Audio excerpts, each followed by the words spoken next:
The night this town stopped sleeping didn't begin with screams or sirens. It began with a silence so ordinary no one noticed it at first.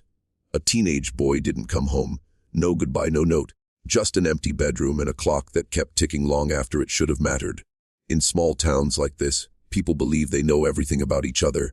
They believe evil announces itself. They believe monsters come from somewhere else. They are wrong, and this town sits on a stretch of American road that people pass through without stopping, the kind of place you forget the moment it disappears in your rearview mirror. Churches outnumber gas stations. Everyone knows everyone's last name, and everyone trusted the same families generation after generation without ever asking what was buried beneath that trust. When the boy vanished, the first assumption was simple. He ran away. Teens do that, they said. He was restless, moody, probably chasing a bigger life somewhere beyond the county line.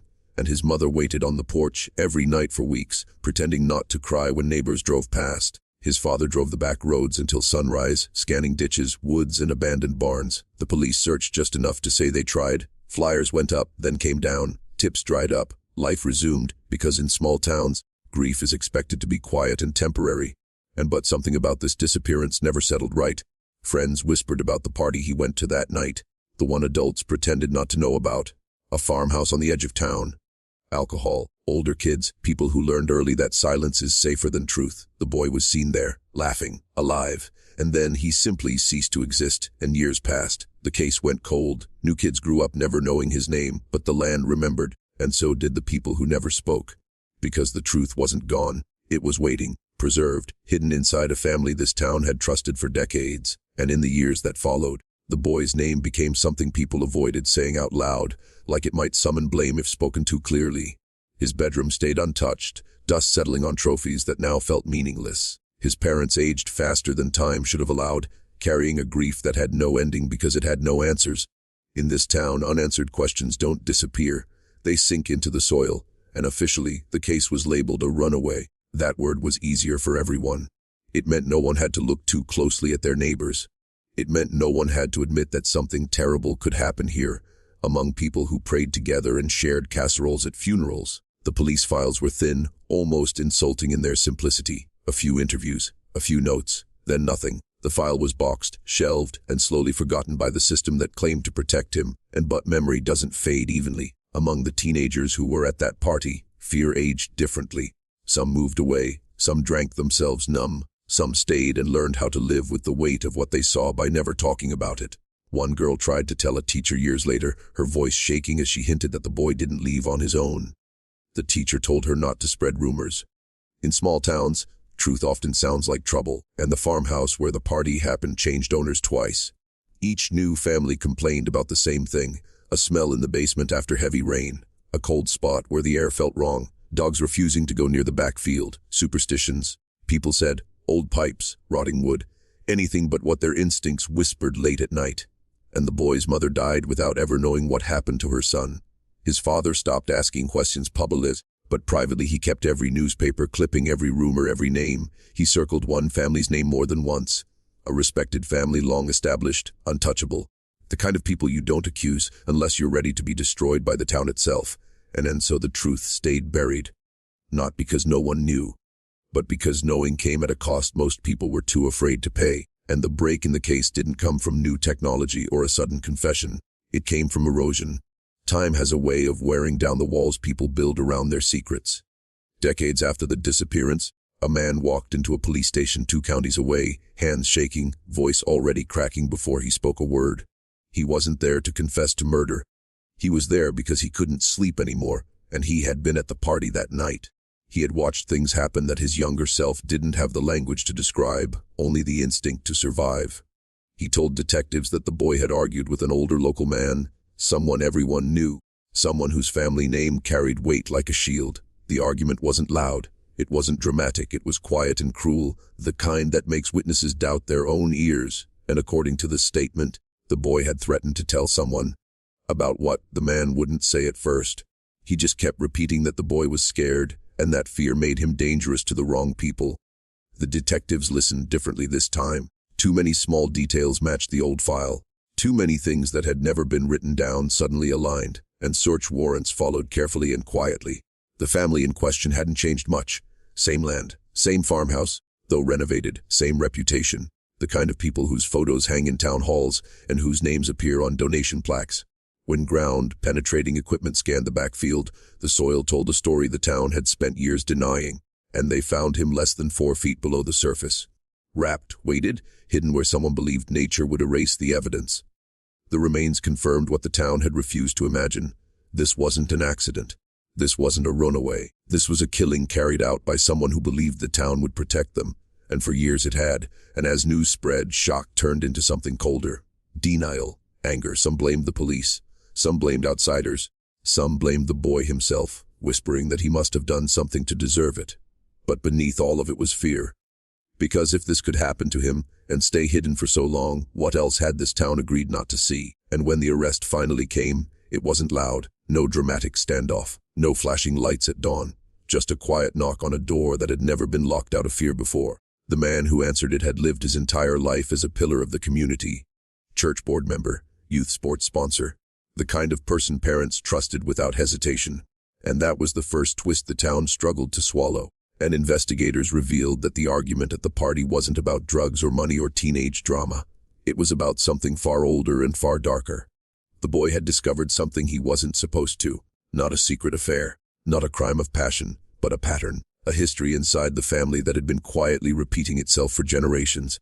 Abuse hidden behind respectability. Silence enforced through fear and reputation. And the boy had threatened to talk. To a teacher. To a friend's parent. To anyone who would listen. And in that moment, the family name mattered more than a child's life. The killing wasn't impulsive. It was controlled. Planned in the way only people who believe they are untouchable can plan. Afterwards, the town did what it had always done. It protected its own without ever needing to be asked. And court records exposed something even harder to face. Allegations going back decades. Other victims who never reported. Others who did and were quietly dismissed, relocated, or discredited. The boy wasn't the beginning. He was the risk, the one who almost broke the cycle. And as the trial unfolded, townspeople packed the courtroom not to support the victim's family, but to stare at the man they thought they knew. Some cried for him. Some prayed for him. Very few spoke his victim's name. It was easier to mourn the fall of a respected man than to confront the truth that respect had been built on silence. And when the verdict came, it didn't feel like justice. It felt like exposure, like someone had torn the wallpaper off the walls and revealed rot underneath. The town would never be the same, but it would also never fully change. Because places like this don't rebuild, they remember selectively. And long after the courtroom emptied and the headlines faded, the town settled back into its routines, but something fundamental had cracked. People still waved at each other. Churches still filled on Sundays, yet every familiar face now carried an unspoken question. Who knew? And how long had they known it? Because once the truth surfaced, it became impossible to believe that no one had sensed it before. And the boy's story didn't just expose a murder, it exposed a system of quiet permission. Teachers who ignored warnings, officers who filed reports without urgency, neighbors who noticed bruises, strange behavior, fear in a child's eyes, and chose not to ask why. The family at the center of it all hadn't operated in isolation. They had operated inside a culture that valued reputation over safety, tradition over accountability. And former residents began coming forward years later, their voices trembling in interviews and anonymous letters. They spoke about things that never made sense until the arrest. Unexplained disappearances, sudden moves, family members who vanished from gatherings without explanation, patterns that only become visible once you're brave enough to look backward without nostalgia.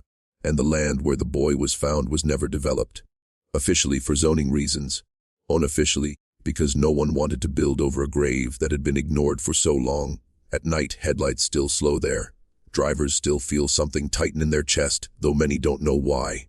Trauma doesn't need memory to exist. It lives in places, in silence, in what people refuse to say. And if you're still watching, you're already braver than most.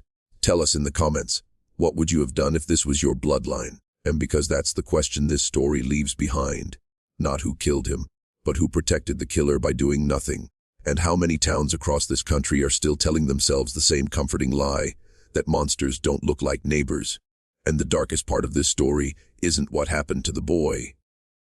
It's what happened after the truth came out. Because exposure doesn't always bring healing. Sometimes it just teaches people how deep the rot goes. The family name didn't disappear. It softened, shifted, married into others, changed spellings. Influence rarely dies in small towns. It adapts.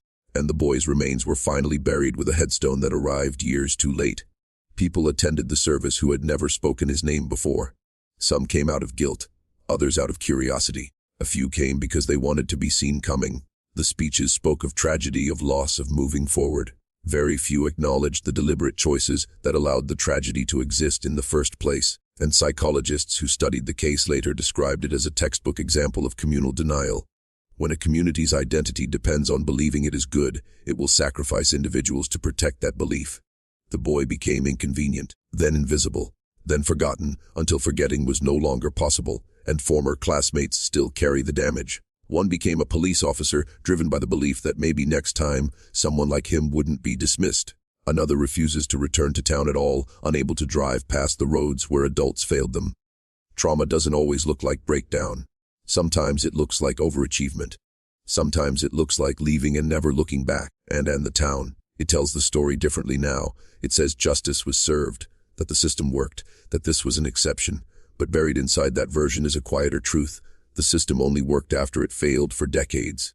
Justice arrived late, limping, unable to give back what was taken. And this case isn't rare. It's familiar, a pattern repeated across American soil, where secrets are inherited and silence is taught like tradition. The boy wasn't just a victim of one man. He was a victim of a town that chose comfort over courage. And years from now, people will still argue about what this town learned, if anything at all. Some will say it was a tragedy that forced growth. Others will insist it was a closed chapter, something best left in the past. But the past doesn't stay buried just because we want it to. It waits, patient, preserved in the habits we pass down and the silences we teach our children to keep. And the boy's name appears now in documentaries, podcasts, late-night conversations between strangers who feel connected to him without ever having met him. In death, he became what he was denied in life, believed, and that belief carries weight, because belief is what he was killed for threatening to create. And there are still towns like this one scattered across the country, places where power wears a friendly face, where history is edited by the people who benefited from it, where children learn early which families you don't question, which doors you don't knock on, which stories you don't repeat. These towns don't see themselves as dangerous. That's what makes them so effective at hiding danger. And if this story feels unsettling, it's because it should. Not because of the murder, but because of how ordinary everything around it was. No cult, no stranger, no dark alley. Just a family, a reputation, and a community that decided some truths were too disruptive to survive. And the real horror isn't that evil lived here. It's that it lived here comfortably, protected, fed by silence, until one frightened teenager nearly shattered it by refusing to stay quiet. And maybe that's why this story still matters. Because somewhere, right now, someone is standing at the edge of a truth they've been told not to touch, wondering if speaking will cost them everything. History tells us what happens when they stay silent. It also tells us what happens when they don't.